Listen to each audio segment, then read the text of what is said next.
Sometimes there's nothing wrong with resting.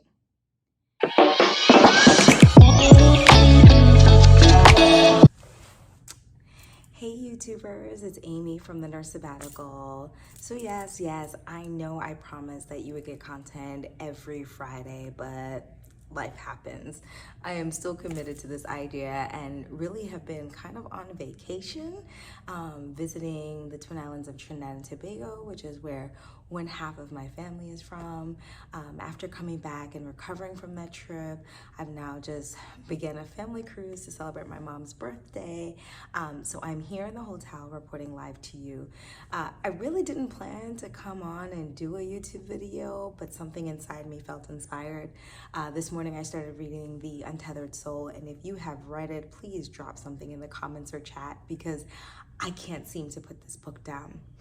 But really what I wanted to talk about was this idea of rest, as I'm about to embark on this book called Rest is Resistance, and the idea that we don't allow ourselves to rest. So you heard me talk about my burnout story, you heard me talk about what a sabbatical is and what a sabbatical means.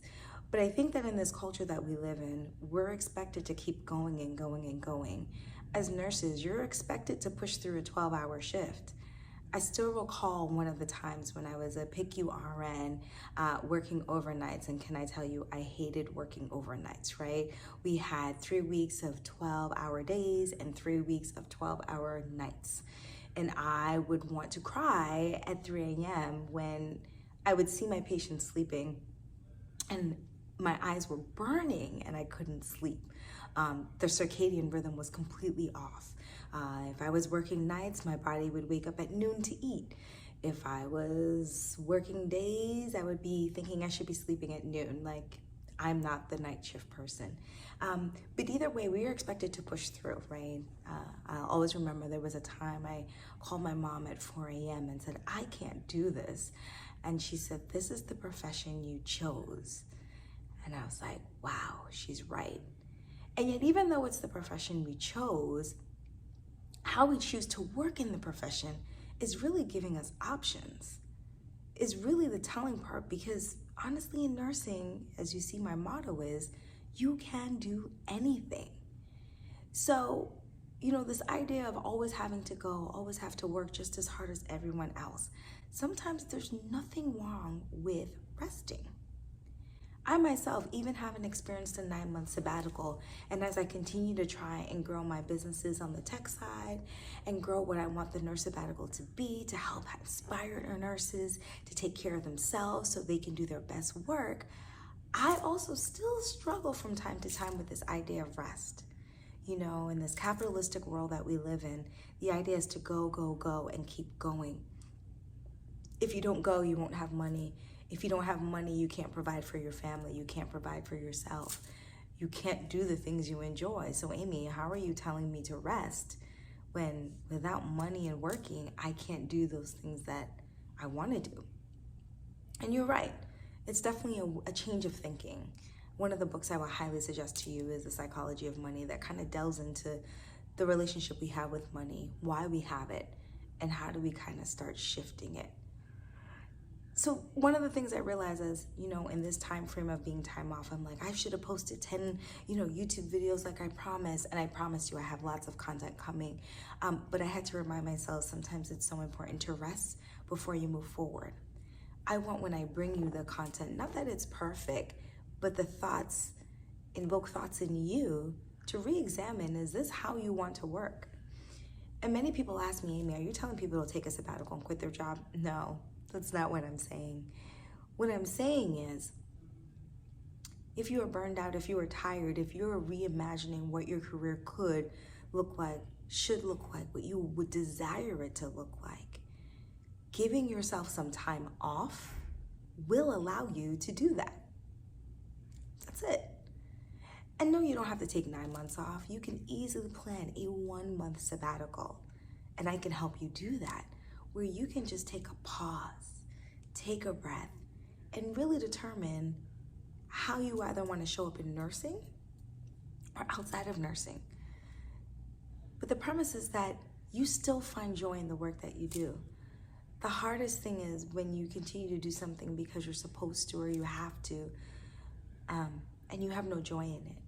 And I'm not saying that, in a realistic world that you're gonna have joy in everything you do for 100% of the days. No, but the overall sense is that you enjoy what you do.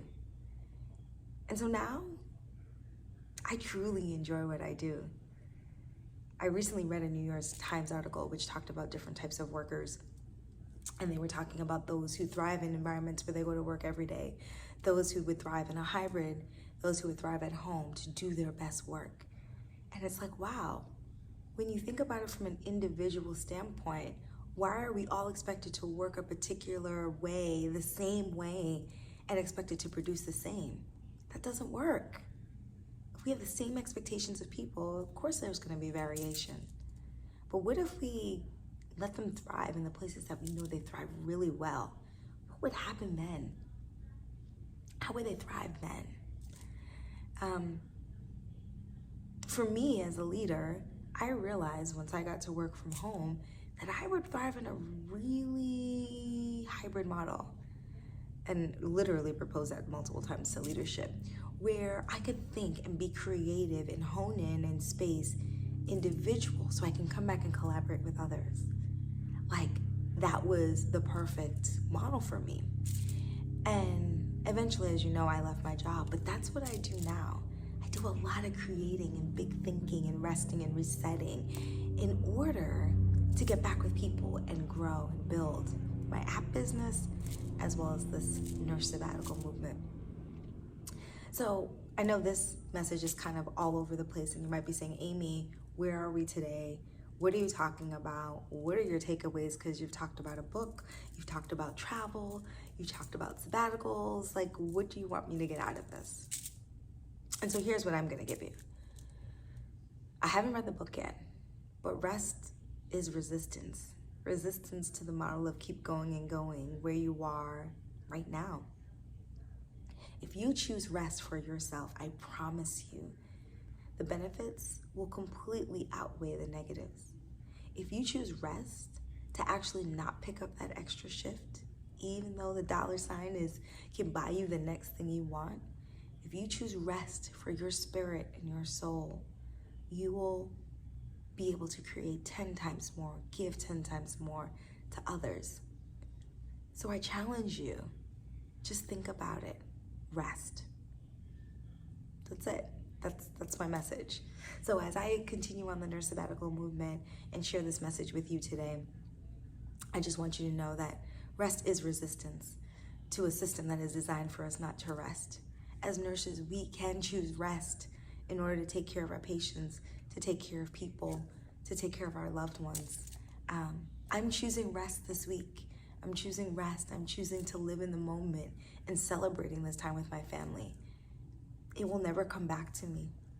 I don't want to forsake it in thinking about all the things I have to do in order to produce. So this memory, this rest that I'm embarking in is what will feed my soul. And I pray for you that you find the same and you are inspired to do the same. Remember, like, subscribe below. This is just the beginning of the journey. Yes, I took a little break, but I'm going to be coming back full force next week. And remember, you can do anything as a nurse.